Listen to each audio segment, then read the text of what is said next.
তো বন্ধুরা, আমি আমার একটা বাজে ভিডিও কিছু 13 তারিখ থেকে সোশ্যাল মিডিয়ায় খুবই পরিমাণে ভাইরাল হচ্ছে। তো ভিডিওটা আমি খুবই লজ্জিত। অ্যাকচুয়ালি ভিডিওটা আমি করেছিলাম, করার কারণ ছিল আমি আমার বয়ফ্রেন্ড একটা রুমে ছিলাম, আমরা টাইম স্পেন্ড করছিলাম, তো সেইভাবে মজার মজায় আমরা ভিডিওটা করেছিলাম। তো করার পর সেই ভিডিওটা তখন সোশ্যাল মিডিয়া আমাদের খুবই কাছের একটা বন্ধু আমাদের সাথে বেইমানি করে ভিডিওটা ভাইরাল করে দিয়েছে। তো ফার্স্ট আমি দেখে কী করে ভাইরাল করেছে ভিডিওটা, আমি এটা আপনাদের প্রমাণ দেখা যদি আপনারা বিশ্বাস না করেন। দেখুন, কি বলতে হবে বল।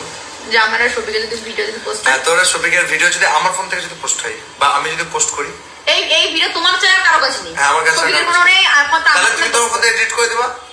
হ্যাঁ হ্যাঁ হ্যাঁ তাহলে ভিডিও তো বলো যে আমার ভিডিওটা করার পরে তুমি এডিট করবে। হ্যাঁ, তোমার ভিডিও করার পরে সব ডিলিট করে দেবো। হ্যাঁ, তো এডিট করবো মানে তোমার কোনো জিম্মেদারি নেই, টোটাল জিম্মেদারি আমার, হ্যাঁ। তাই তো? তাহলে এই ভিডিও যদি পোস্ট হয় তার জন্য তাই আমি রুবেল, আমি বলে দিলাম। তো এই হচ্ছে রুবেল। এই রুবেল আমাদের খুব কাছের বন্ধু ছিল, যে ভিডিওটা নিয়ে সোশ্যাল মিডিয়ায় পোস্ট করেছিল। তো আমি তার বিরুদ্ধে কালকে সাইবার ক্রাইমে কেস করে এসেছি অলরেডি। আর এনাদের সঙ্গে আরও 2 না 3 জন জড়িত ছিল, তাদের বিরুদ্ধে আমি কেস করে এসেছি। তো কেস করে আসলে তারা আইন তো আইনের জায়গাটা নিচ্ছে। তো আমি তারপরও বলছি যে ভিডিওটার জন্য আমি অনেকই দুঃখিত, কিন্তু ভিডিওটা যেহেতু আমার মান সম্মান বা আমার ইজ্জত নিয়ে খেলা হয়েছে, সেহেতু ছেলেটাকে তো আমি ছাড়বই না। ছেলেটাকে নিয়ে আমি কালকে আবার যাব ওদের যে বাড়ি, যেখানে ওই থানায় একটা ওর ভিতরে একটা কেস করতে। আর এই ভিডিও নিয়ে আমার এসপির কাছে যেতে, আমি এসপির কাছেও যাব, যাতে আমার যেহেতু ইজ্জত নিয়ে মানে সোশ্যাল মিডিয়ায় খেলা হয়েছে, সেহেতু ওকে আমি ছাড়বো না। তো আমার যতদূর অবধি যেতে হয় আমি যাব। আর তারপরে একটা কথা আমি বলেছি, আমি আপনারা যদি বলেন যে ওই ভিডিওটা ওদের, আর সব থেকে বড় কথা, ভিডিওটা ওদের বাড়িতেই করা হয়েছিল। ওদের বাড়ি, ওই ভিডিওটা ওদের বাড়িতে, আমি ওদের বাড়িতে থাকতাম, আমরা ভিডিও করতাম একসঙ্গে, আমি ও শফিক সবাই আমরা একসঙ্গে ভিডিও করতাম। তো ভিডিওটা ওদের বাড়িতেই করা হয়েছে।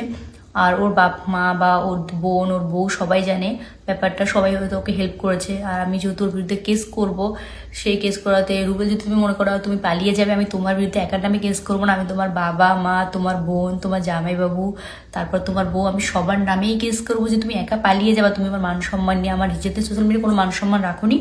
আর আমি তোমার একার বিরুদ্ধে কেস করবো না, কারণ ব্যাপারটা তোমার বাবা মা, তোমার বোন টোন সবাই জানতো বিষয়টা।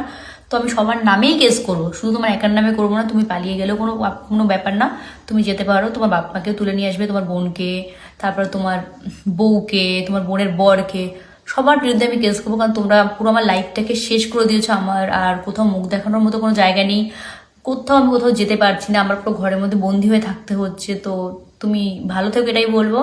আর এমন কিছু করো না যে তোমার বিরুদ্ধে আমার আরও কোনো উপর লেভেলে গিয়ে কেস করতে হয়। যতদূর করার আমি করছি, কারণ তোমাকে আমি কোনো কিছু বিনিময়ে তোমাকে আমি ছাড়ছি না। যত দূর অবধি যাবো, তোমাকে নিয়ে যত দূর অবধি যেতে হবে